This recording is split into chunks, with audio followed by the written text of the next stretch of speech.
Guys, nakita niyo ba itong kumakalat na flyer sa Facebook? Ano nga siya, friendly reminder daw siya.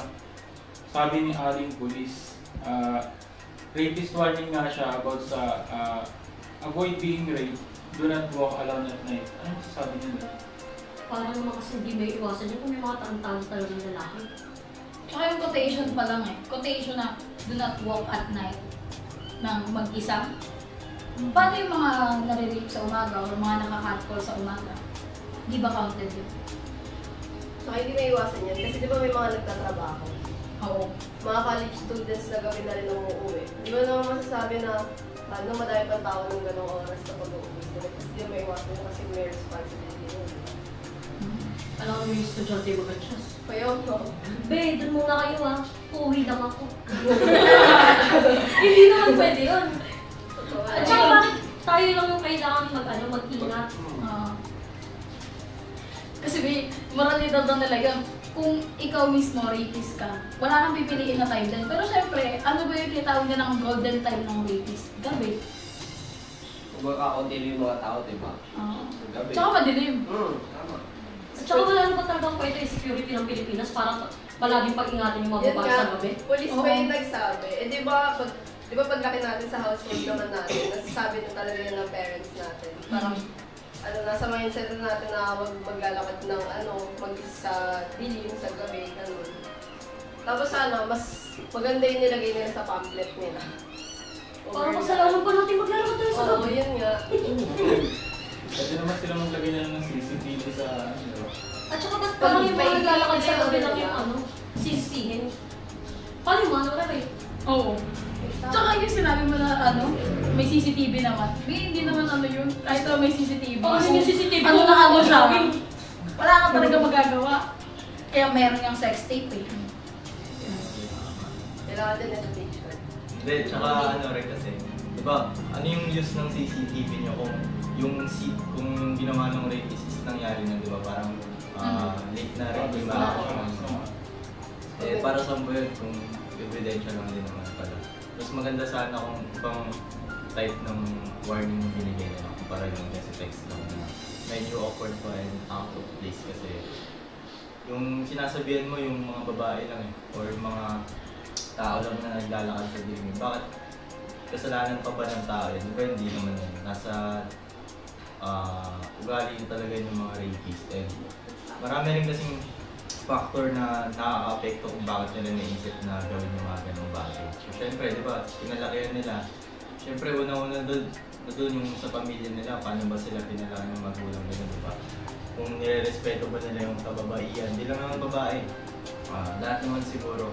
Kung nire-respeto ba nila yung mga tao, hindi naman nila siguro maisip yun. Para sa akin, ang useless nung binigay nilang warning na yun. Kasi lang sila ng pera para dun sa company. And parang mas na-normalize pa. Kasi yung warning mo para sa mga babae naglalakad ng gabi. So normalize, ibig sabihin, nagganap talaga na meron ng rapist. Parang inaan mo, kinukonsinte. Meron na talaga, parang ba't di nyo actionan? Parang alam naman na natin na mangyayari yun. Kaya mag-iingat na lang kayo. Dapat mas magandang measure sana ma-actionan or gumawa sila ng law about dyan na matatakot talaga yung mga rapist na gawin. Kung paano kung yung security is may alam doon. Kung paano kung isa sila sa mga krimen o sila mismo yung gumagawa nun, paano may security mo yung tao? Legit lang. Hindi naman yung tao yung katulad nung balita, yung bago lang yung Jensan daw.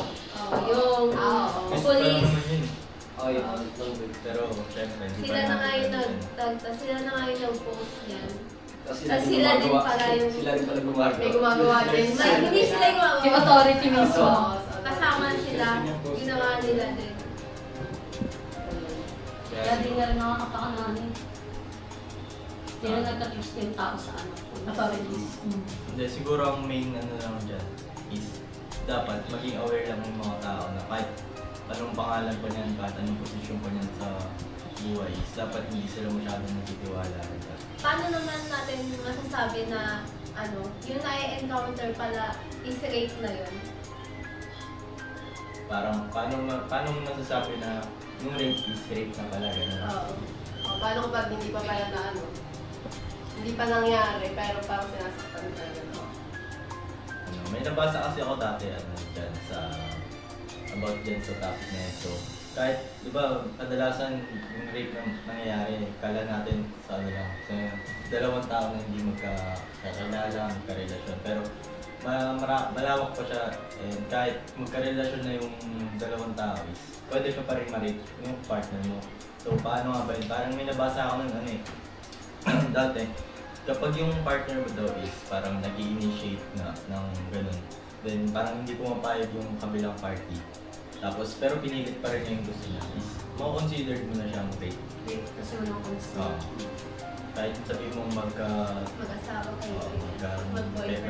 may relasyon pa kayo. As long as wala siyang consent, mako-consider mo siya as rape. Oo, lalo na kapag merong physical assault tapos may halong pamimilit sa partner. Sa mga experience ko, sa mga daan, ang daming nagtatawag, ang daming Catcall. nagpapansin sa tabi-tabi, kala mo naman kung sinong gwapo yung mga ganun. Kasi parang nakakabastos din yung ganung part na kung tatry ka, hindi naman ako May pusa, kahit hindi tao ako kahit hindi mag-ganon-ganon, yung magkikindatan ka lang. At saka yung titignan ka pa lang from head to toe. Yeah. Like, may kita mo kasi sa mata na malicious na yung pagtingin nila. Hindi mo ba mapigilan yun? Tapos ulit-ulitin nila. Yeah. Ang malala, kahit may kasama ka, ikakatkul ka. Yan nga. Kahit nagkasakos ka eh. Kahit anong damit mo, kahit naka-jacket ka, naka-pants ka, basta makita nilang babae or gusto ka nila, type ka nila, gaganunin ka nila. Eh di ba nga dun sa bus dati, yung tayo, yung driver, hinarap pa yung salamin mismo sa Cabin eh. Sa inyo guys? Oo. Tapos yung conductor, tingin pa ng tingin, like nakakaano na, parang... Tapos yung ngiti niya parang iba. Tapos ganito pa yung sinabi, iwan ka na lang. Sa tingin mo pa ba iwan ako? Bakit tawanan ko pa Iwan ka na lang. Kung may papakain ka ba? Kahit may pakain ka dyan, hindi ka tapatulan. Tapos hana-hana, naalala mo nung magkakasama tayo na Jane sa jeep, tapos nasa harap kayo ni Clang. Pupunta yata tayo sa inyo nun eh. May lalaki na biglang pumasok sa jeep. Badyaw, sa'yo. Ganon. Hindi siya ba? Ay, oo. Bigay ng Nang sobre. Yung may ampaw. Yan. Unang tumabi yun sa akin. Tapos, Inagaw yung pesto mo. oo, inagaw niya. Yun, nakala ko matanda siya na, matanda na kailangan nandito siya sa dulo. Kasi sa dulo ako nakaupo. Kailangan pagbigyan, di ba ganun pag matanda, pagbibigyan mo. Eh di, git niya ako, di, tumabi naman ako. Pero nung bigla siya namigay ng sobre. Namigay siya ng sobre. Tapos pag siya mamigay, tumabi siya sa inyo, di ba? Kasi pagbigay niya ng sobre, dinidikit niya yung palad niya, sa Ako hita naman. namin. Kita-kita ko ba kasi yung paglapag niya ng sobre sa'yo, talagang sa legs. Tapos yung kay Jane, malayo yung sa kanya. Sa legs na, inabot din talaga sa pinaka-legs. Tapos after that, di ba, umupo pa rin siya doon, so tumabi siya sa akin. Pagtabi niya sa akin, dumidikit talaga siya. Kasi malaki naman yung space. May space kami, parang dalawa kami, tas siya, tas sa dulo na yung nakaupo. So ang laki ng space, ba't ka sumasandal? Yun yung problema. Parang hindi na sila natatakot. Eh di ba may batas na tayo ngayon sa mga ganyan. Tapos may ginagawa pa sila, kunyari parang may nalaglag siya noon. Tapos inaabot niya, pero nakadikit siya sa legs ko. Pati yung mababa niya. Oh, Pati parang yung pinupuskos niya pa yung kamay niya. Pagbaba niya, gumano siya sa legs ni Pia tsaka sa legs ni Jane. Pero si Jane gumano na siya, umiwas siya. Ang naano si Pia, kasi si Pia nakapanda. Nakapanda ka ba doon? Parang shorts na. Oo, naka-short. Yung experience ko naman dyan, nung one time sumakay ako sa jeep. Kasi pag ako naman sumasakay sa jeep, lagi ako nasa unahan. That time, walang nakaupo dun sa tabi niya. Eh di, hindi ang nangyari. Ako lang yung, nakaupo dun sa harap. Then hindi rin naman ganun karami yung pasahero. Nung parang lumalayo na yung biyahe, parang yung kamay niya gumagano na sa legs ko.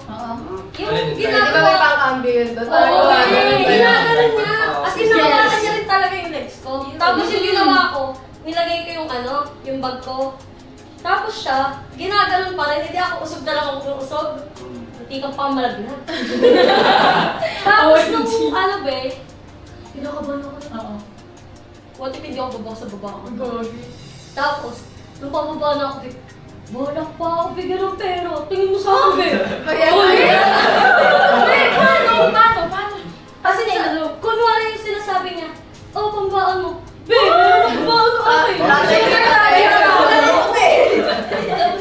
Mga papel, ano? Alam mo, may experience ako. Ganyan na ganyan din. Ngayon, magkasama kami ni Ray. Nauna kayo sa SM. Nalala niyo yun? Nung may fireworks. Kasama kami kasi sabay kami. Ngayon, umupo kami sa front. Ako sa tabi ng driver, siya sa may window. Ngayon, pag-upo namin, wala lang. Tapos mamaya, ano lang ako, parang napapansin ko, dumidikit na siya. Kasi iniisip ko naman, pag driver, okay lang. Kasi kinakain talaga yung space niya. Like, respect naman sa driver. Na syempre, nahihirapan din siya. So, hinahayaan ko nung una. Pero, adjust ako ng adjust palapit kay Ray. As in, nakagit-git na ako kay Ray. Umuusok na siya, sabi muntik na daw siya malagdag. Tapos ngayon, babe, sabi ko talaga sa'yo, dun kakambyo siya, hindi dikit yung ganyan. Which is, pinibigyan ko pa rin yung benefit of the doubt na baka kailangan ng talaga yung ganun. Hanggang sa dumating yung point na sumandal na sa akin.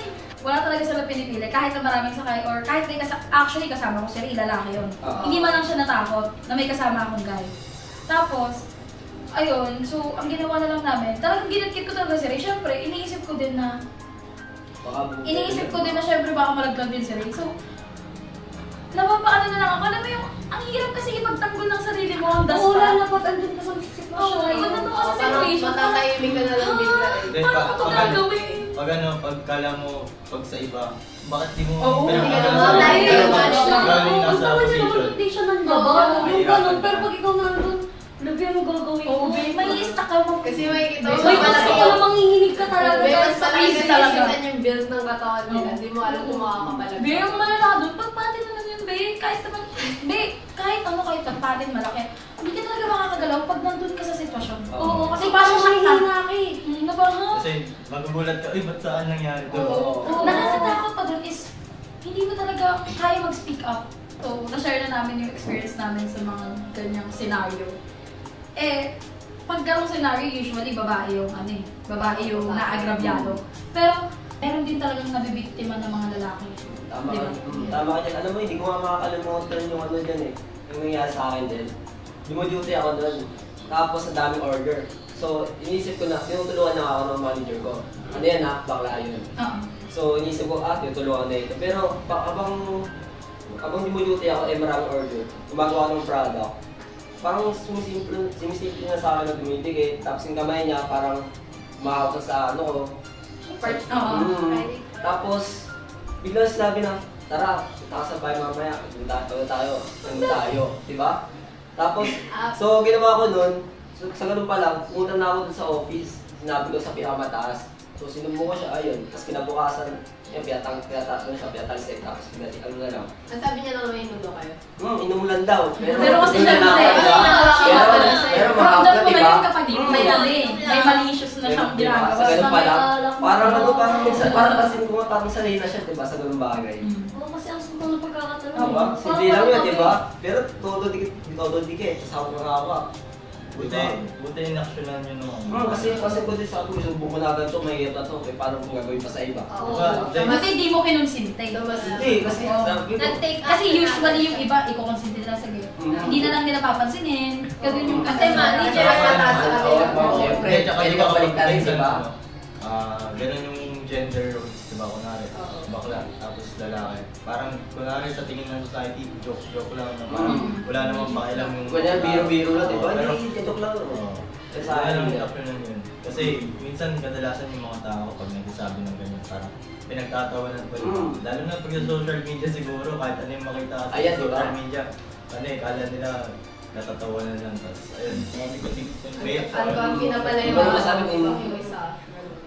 Hindi kasi sa kanila siguro nagiging problema yung isang problema as long as di pa nangyayari sa kanila. Pero siguro yung sa akin naman, hindi ko kasi siya experience talaga, parang nakita ko lang talaga and kakalala ko kasi yung doon, parang na-issuean talaga ng kaso yung yung may ginawa, yung nagka-tense. Tapos yung parang in-issue sa barangay, parang wala lang action na ginawa.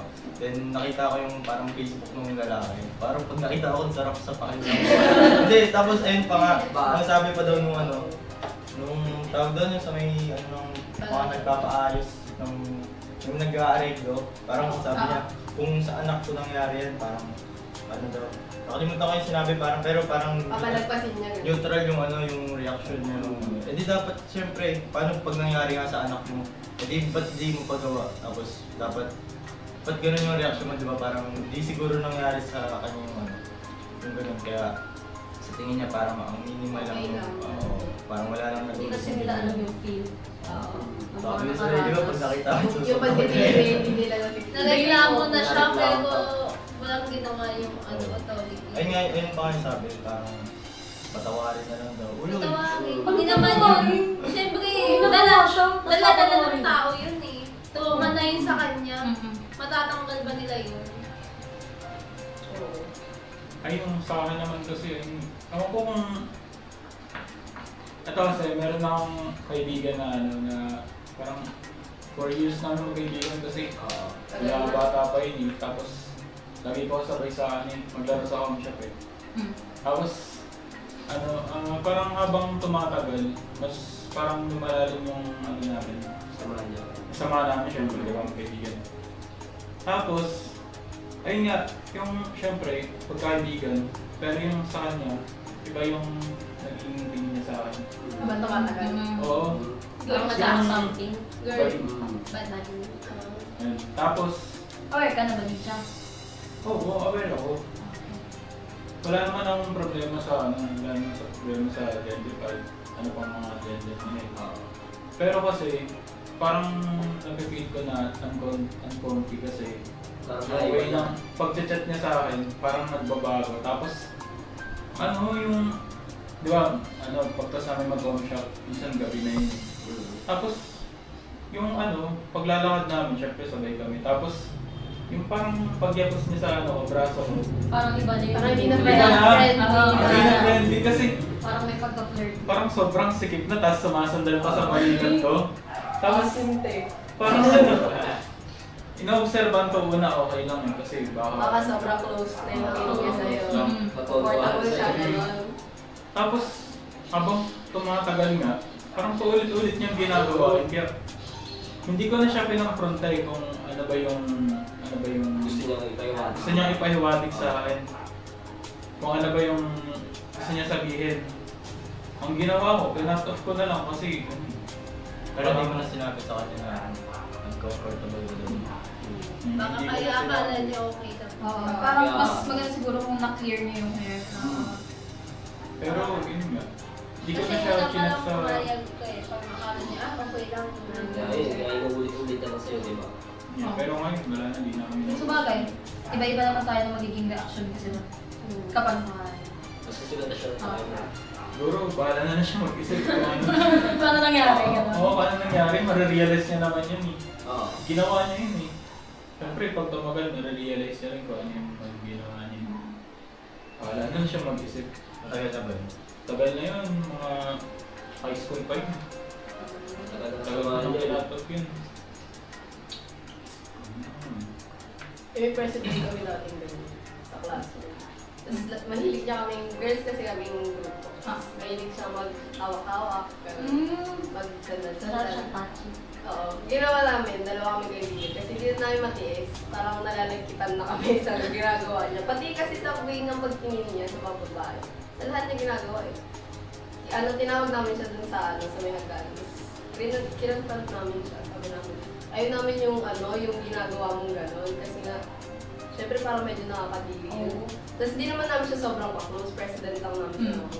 Tapos sabi niya, alam mo yung reason niya? Sabi niya, akala ko kasi lahat ng babae gusto yung gano'n. Sabi ko, ano lahat ng babae? Tingin mo sa amin. Sabi ko, gusto yung nakuha ako. Sa pet? May pet nga na ayaw magpahawak eh. Hawak ka. Diba? Ano yun? Ano? Lalaki o? Oo, lalaki. Straight. Tapos galing ako siya. Straight siya, straight. Talagang Simpleng walang ano yun. Pero nagbago siya after nun. baka ano lang yun, nakalakihan niya siguro na gano'n yung mindset niya. Mabasa Tapos, niya naman. syempre, mas nagkaroon pa siya ng positive insights. Kasi nga kinonfront niya. Minsan talaga hindi mo din mag-stand up. Tsaka para aware din sila. Kasi minsan may mga tao di sila aware na gano'n na pala. Paano siya, di ba? Paano kung gusto niyo yung gano'n? Uy! Ayun. Uy, ano ka dyan? Yung topic na yan. Parang lumalayo tayo. Pero yun, may tanong din pala ako sa guys. Pag, ano ba, pag sinabihan kayo, "Psst, kuya, 150. Ano ang Ay, insight so nyo? yun dati, di ba? Kasi di ba gusto ko Ay, kuya, ay, kuya, 150, 150. Ba't ginawa agad? Kaya napaliwala ko yung mga ganung bagay. At kahit paano, hindi ko naman gusto na sitwasyon na ganun. Saka di na lumala. Kasi di ba may 150 na joke time. May joke time lang kasi, pero kasi, Pero, kasi pinili kasi yun. Oo. Lalo pag di mo kilala, tapos yung Oo, kuya, lalo 150. talaga. Okay, Ano yung papalampasin mo lang? Babatayin ko pa nila. pero Narinig pa rin ito. feeling nila, gustong gusto rin marinig yun ng guys. Kapag sasabihin sila ng 150, feeling nila, ganun na rin. Akala Yun nila ang okay. nararamdaman nung sasabihan nila. Pero hindi nila alam, syempre iba din. Akala nila masaya. Oo. Humor daw, humor. Ano mo kasi yung humor sa Tapos pag inano mo, sila pagalit. Yes. Sabi, ano, OA ka. Okay. Okay. Tapos ikaw pa sabihin, hindi ka naman gwapo, ang OA mo. Uy! Grabe na. Sabi sa'yo, hindi. papaligtan ka talaga eh. Hindi, yung iba kasi talaga nag-ano. Pag maganda yun ng kakatcall, parang sinasabi okay lang, maganda naman. Kasi hindi sa lalaki. Pag gwapo, compliment. okay lang kasi, okay lang gwapo naman. Pero pag pang, di ba may mga ganun talaga times? Yung mga joke nila na ganyan na, pag pogi okay lang, anahin niya pa ako, mga ganyan sila. Oo, yun ba? Yung iba. Parang siya. Halatang din Pero na sabi sabi niya, ni Manikim. sabi nila, Hindi niya hindi, sabi Di nila, ba kaya? mas matapang ang pangit. Sa gapo. Grabe kaya mga ganun na tapos si Kuya.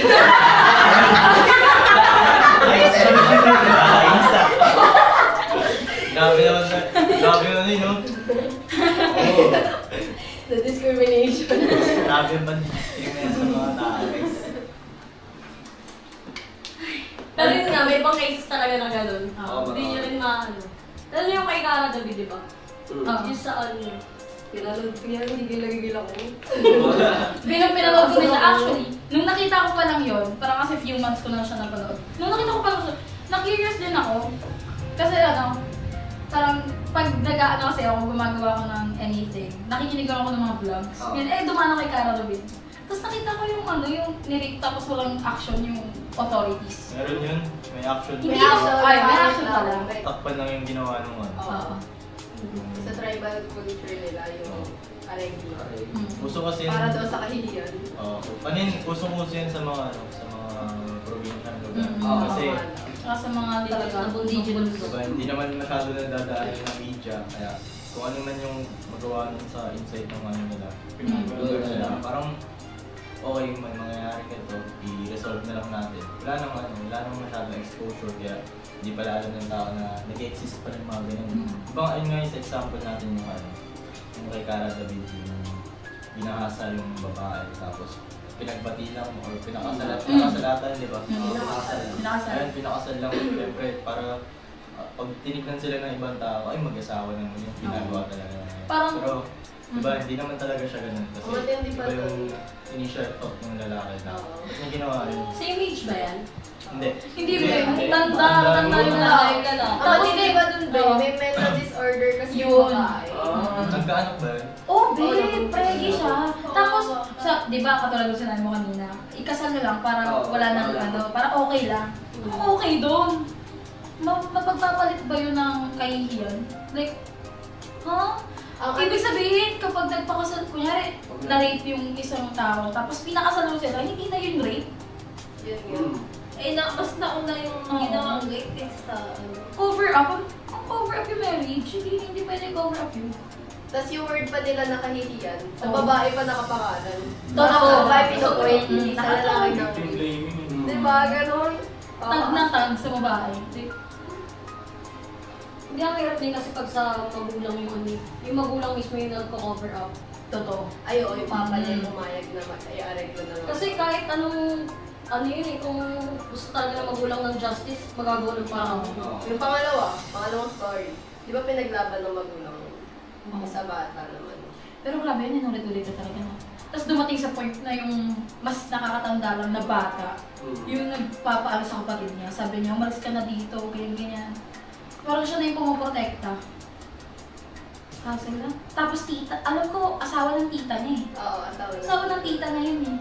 Tapos parang hindi alam ng tita niya yung nangyayari. Tapos na-shock na lang. Parang, Nung nagsubong pa yung bata, hindi pa sila naniwala. Mm-mm. Nung hindi pa nila nakikita. Ganun. Hindi ko maniwala sa bata. Sinabi niya, ginagalaw daw siya ng tito niya. Naalala ko, may napanood ako, 7K ata yun, yung stepdad.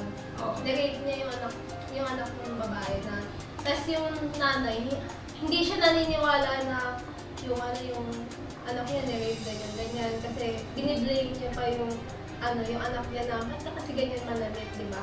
Bakit gano'n na, ba't ka nakashort ganyan? Siya pa yung sinisi, siya nga yung... Oo, Victim mo. Minsan may iba din na sarili niya pang tatay, tapos yung nanay ayaw siyang paniwalaan, ganyan. Kaya nga yung iba, diba, kapag may nangyayaring ganun sa kanya, parang mas ginugusto pa nilang kim-kimin na lang. Kasi walang Kasi parang sila pa yung sisisihin ng ng magulang nila. Ayun nga yung pinaka-pangat, magulang ko pa yung nanisi sa nila. Tapos feeling mo lang, dumi-dumi mo kasi ginawin ka. Ikaw pa may kasalanan. Ay, ikaw yung... Naging victim mo. Oo.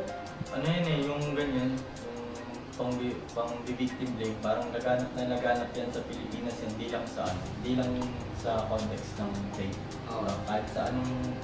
Kahit sa mong ipasok na context yan, pwede, maraming nang-victim blame, hindi lang dyan sa rape. Maraming sa social media. Oo. Maraming mga one-sided yung pangako. Hindi nila alam yung kwento ng isa. Kasi mas sa social media, mas pinipili nila. Kasi may unang nagkwento, kaya ayun yung pinaniwala. Oo, Kasi rin din minsan Tsaka kung ano video yung, kung ano yung mas trendy. Oo. Ano yun eh, di ba kapag sa baliktad dun sa mga rape, yung sinabi mo kanina, di ba, yung sa mga suot daw ng kababae. Marami yun kapag nagsasabi or sinasabi nila madalas bakit kasi ganyan suot mo tapos dadaan ka sa ganitong lugar.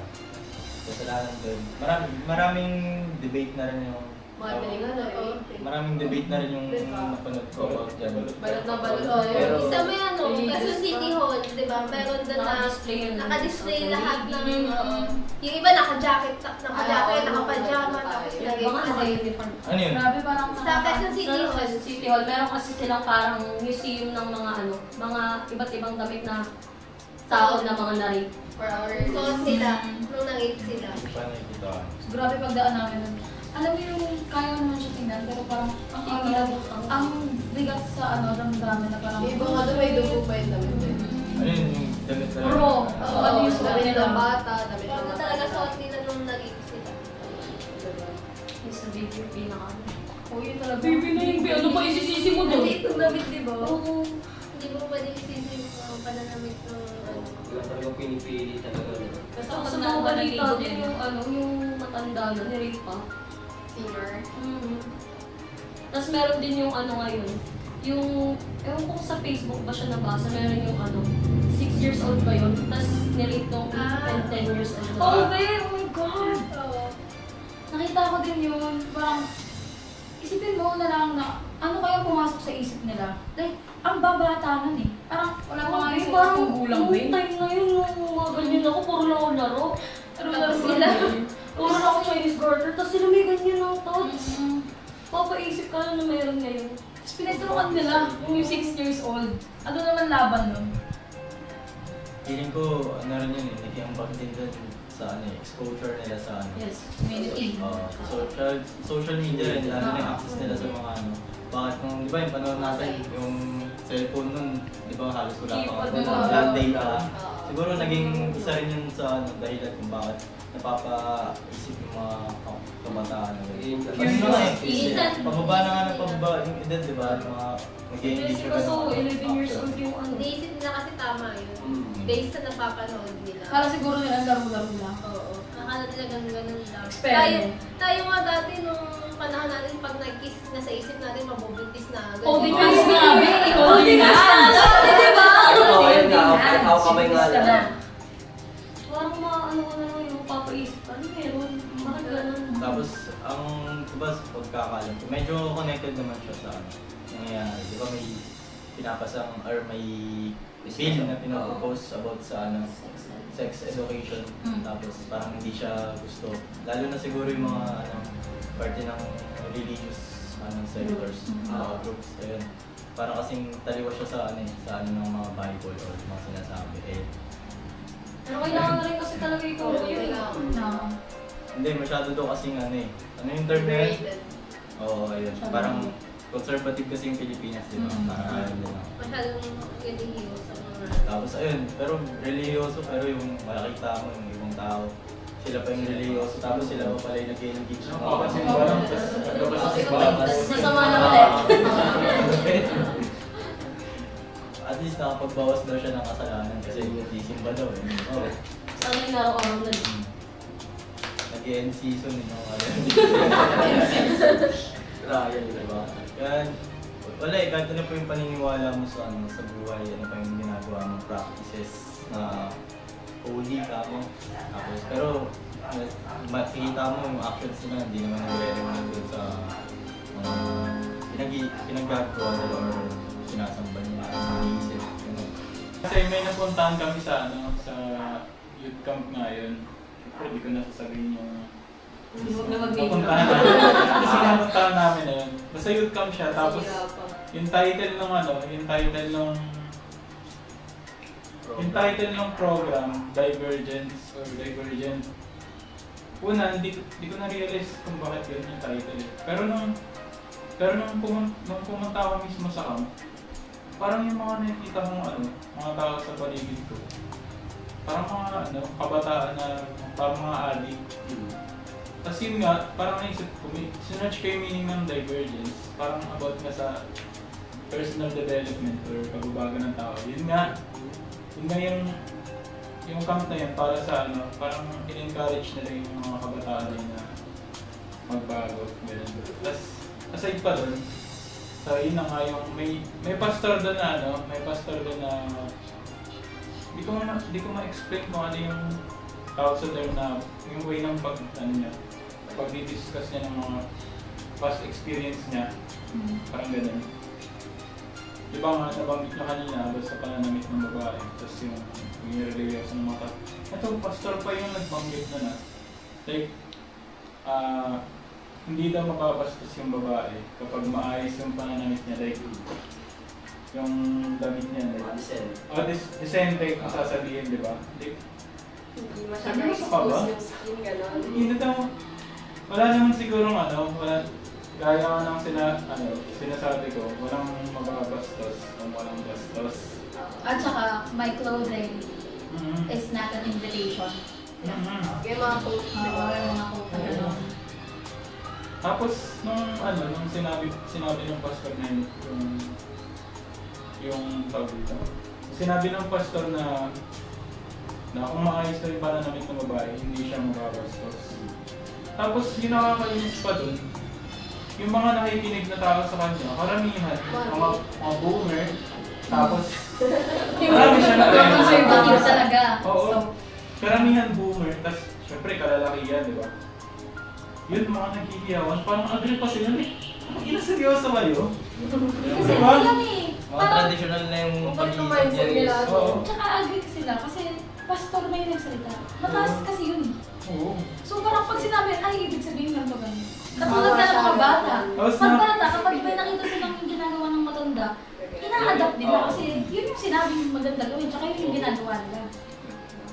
At saka hindi lang din naman sa panahon ngayon nangyayari yung raping. Oo, babe. Bakit yung comfort women dati sa kulang araw? Oo. Maayos pa na namin nila doon, decente. yun. Pero ano yun? Yung ano yun, paano ba sa GMA na... Yung sa Japanese colonial. Japanese Liga. Mm-hmm. Mga naka-Pilipinyano na yun, mga Mahaba yung pala. Babe, ang dami Rizal. Parang ano parang bullshit nga yung yung pagkwento niya ng mga past experience niya kasi may napapanood ako dating program about sa pagbabago ng tao, yung 700 Club Asia. Papanood ko siya midnight eh. Tapos may kinakwento yung pastor na experience niya daw dati. Tapos sinasabi ko, parang narinig ko na to sa 700 Club Asia. ano yun, kinuha niya lang yung pinpoint. tapos ito pa, yung sabi niya nun, parang ina-encourage niya yung tao na magpastor kayo, may pera dito. Parang gano'n. Like, alam mo kasi dati, daw siya, mahirap lang daw siya, tapos addict siya, gano'n. Like, talagang drug addict siya. Ang hirap maniwala sa akin. Tapos nung nung sabi dito, nung na-feature daw siya sa 700 Club Asia. Yun nga narinig ko, 700 Club Asia? Eh di parang parang yung kinakwento niya, parang kinuha niya lang doon. Tapos yung word na yung sa pera. Nagpastor ka para sa pera. Oo, Hindi parang dahil nagbago siya, ganyan. Oo, parang pinaflex niya pa talaga yung yaman niya. May makabili na daw siya ng kotse, may bahay na daw siya malaki. Dahil daw sa pagpapastor. Pero ang pinakapangat sa sinabi niya is yung biniblame niya sa kasuotan ng babae. Oo. Tsaka may marami din iba na kung saan nila binablame. Sa Which kanya is, mismo pa nang galing. sa kanila lang naman yun eh. Kung sino yung rapist, sa kanya kasalanan niya itself. Hindi nila pwede dapat basta-basta i-blame yun sa ibang mga bagay. Like, nakadrugs daw siya. Keso hindi daw siya yun. Ganyan. Meron pa nga eh. Ba't ka nag-drugs? Kinunik ko yung human nature daw ng lalaki. Basta meron yun. Oo. Human nature daw na normal daw. Si normal lang. Yun naman guys, kasi Sinilip ba yan? Ano siya? Kaya kayo hayop. Ano ba yan? Hindi, iba pa yun eh. Parang may term kasi dun, di ba? Oo. Sa lalaki. Kung yung dating ibig sabihin yung parang dati na. Dati pag lalaki, normal na eh. Oo. Yung malibog yung lalaki, normal na sa kanila yung lalaki sila eh. Ang Ang pangit ng ganung mindset, ang dami kasing narinig na ganyan. Tapos pag sa babae yung mga ganun. Nauso kasi yung normalization. Diba sabihin natin, maganda, para sa iba siguro maganda yung ganun. Pero pati yung mga kalokohan, yung mga ganyang bagay, yung normalize na kaya makikita mo, ang dami lang talaga. Wala sa lugar. Tapos, ayun, balik tayo sa parang pinaka-root cause lang naman talaga nito is yung nasa tao lang din talaga, kahit ano pa yung sinusuot, ano pa yung Tapos pag-discipline din kasi sa bata. ano pa yung warning, kahit anong warning pa yung sabihin ng mga kung sino-sino man. Nasa tao na yun eh, kung kupal talaga siya ng pinalaki, kupal din talaga siyang tatanda, di ba? Wala ka namang magagawa dun, kaya siguro ang magiging magandang solusyon dyan is magkaroon ng mas matinding law or i-enforce talaga yung mga existing na laws para matakot talaga silang gawin yun. Or wala, tulungan nila yung mga biktima, di ba? Mahirap din kasi kahit may law naman, ano din ito kung yung mismong biktima takot na. Marami kasing ganong case na nahihiya. Tapos yung authority mismo parang dinidisregard. Oo, reglo mo na lang yan. Ang nangyayari tuloy, yung victim mismo yung nilalayuan ng society. Just because na-rape siya. Paano yung mismo gumawa ng sala? Minsan yung sila na lang yung sila na nga yung nakadala ng trauma. Sila pa yung mali. Tapos minsan madalas sa iba na pinapatay nila yung sarili.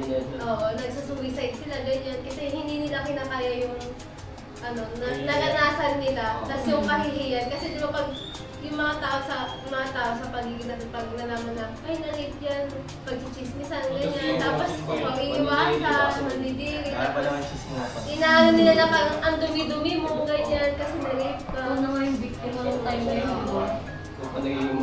Na-imbis yung maano yung nang-rape sa'yo, ikaw pa yung nagkukos ng gano'n. Tapos yung nang-rape pa yung proud. Kaya, Siya pa yung nakakalakad sa street ng proud. Dating natin, taas na ako eh. Babe, bumabili ko ba yun? Babe! May death penalty ba Medal! Tinanggal yung death penalty. Pero ano lang yung mga doon, pasok doon? Pag pumatay ka na.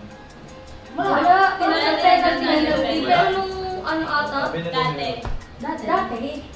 Tinanggal Hindi, kasi yun nga yung dating. tinanggal kasi yun. May pinagkakamalan kasi iba na kay Diyos ganito, hindi naman yung nagawa na Ayun kasi yung pagbintangan. pangat din na parang Kaya pag magka... tinanggal yung death penalty. Lalo na medyo messed up rin yung justice system ng Pilipinas, diba? Paano na lang? Para inosente lang. Dapat pag Scapegoat, diba? pag nangyari, pinumputan yun. Hindi, pero nung pandemic ata parang na-brought up yung ano na yun. Pagbalik mo that time. Kasi nung pandemic din, ang dami din talagang narinig. Ang dami Di ba, wala kasi Kasal ka ng bahay. kasi bawal na lumabas. Ang daming nagagawa. Kasi mga nanonood, nasa loob din minsan ng bahay. Yun nga. Kilala mo, Alas kasi na comfortable Pwede ka. pa mo, doon na rin sa bahay. Hindi mo ina-expect na siya pa. Siya pa. Diba? Siya pa. Yung parang feeling mo safe and secure ka. Pero malicious na pala yung tingin sa'yo ng taong to. Takes advantage. Oo, tinitake advantage ka na pala niya. Pinagpaplanuhan niya na pala yun. Hindi yung mahirap. Kung na rin mabait sa'yo, biglang literahin mo ka kanina. Oo. Nangyayari yan sa lahat, mag-move on ka na lang. Ba't di ka sumigaw? Ba't hindi ka lumaban? Bakit ka kasi nasa labas ng gabing-gabi? Baka naman kasi binigyan mo ng rason. Ang bait-bait niyan. Sure kang ginawa niya yun sa'yo? Ba't di mo nireport agad? Sigurado ka ba na hindi ka nag-overacting? Ba't kasi puro lalaki kasama mo? Kung iisipin mo yung mga tanong na yun, parang hindi naman kasalanan ng biktima. Ba't sila yung nabiblame? Kasalanan ba nilang kinailangan nila maglakas sa gabi? Kinailangan nilang may gawin yung mga yan? Sa pagsusot naman, wala namang problema dun eh. May body, may rules naman, di ba? Ano yung sinabi mo kanina na ano, na bakit hindi ka sumigaw o humingi ng tulong? Paano kung yung ano, paano kung yung nagtatangka sa'yo na, paano kung yung may nagtatangka sa'yo ng mga rape ay may ano, hawak na patalim or ano, may baril, ano, di ba? Siyempre, pinipilit mo pa rin niligtas yung sarili. Oo. Tsaka ano pa yun eh, tsaka bakit nila pinagdidiinan na kailangan sumigaw or manlaban? Kung paano nandun ka sa sitwasyon na yun, kung ikaw yung nandoon.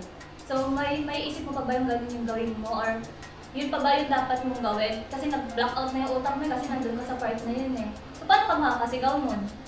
Ikaw na yung mga ano nun eh.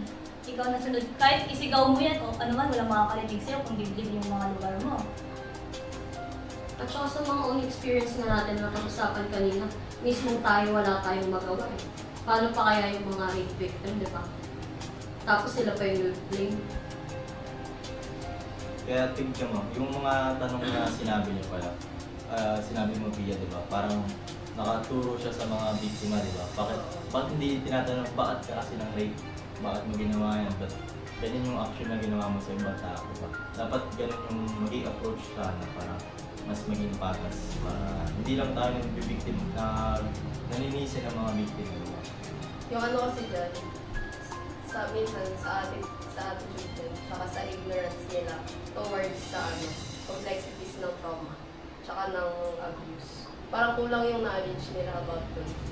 Nangyayari, yung tanong nila towards lagi sa victim. Di ba ganyan mag-isip din kasi mga boomer? Wala ka sinabi mo, depressed ako. Wala, iniisip mo lang yan, nasa isip mo lang yan. Wala na sila, parang wala na Iinarte ka lang gano'n. Overreacting ka lang, ganun.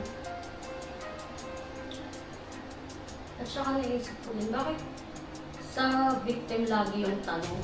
Bakit hindi sa rapist? Siya yung gumawa nun eh. Ba't hindi siya yung tanongin eh? Ano naisip niya nung time na yun? Ba't niya na-rape yun?